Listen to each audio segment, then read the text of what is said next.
বিসমিল্লাহির রহমানির রহিম।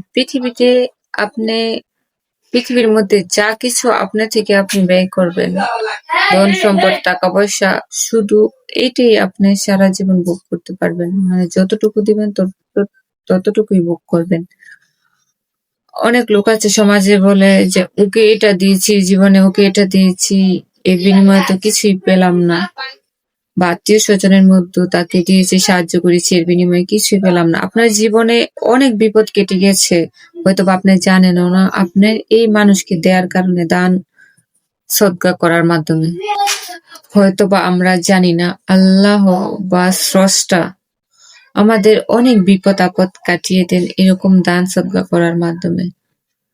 আমাদের যতখানি সামর্থ্য আছে, আমাদের কোটি কোটি টাকা, লক্ষ লক্ষ টাকা দিতে হবে এমন কোনো কথা না। যতটুকু সামর্থ্য আছে তা দিয়ে আমরা দান সদকা করবো ইনশাআল্লাহ।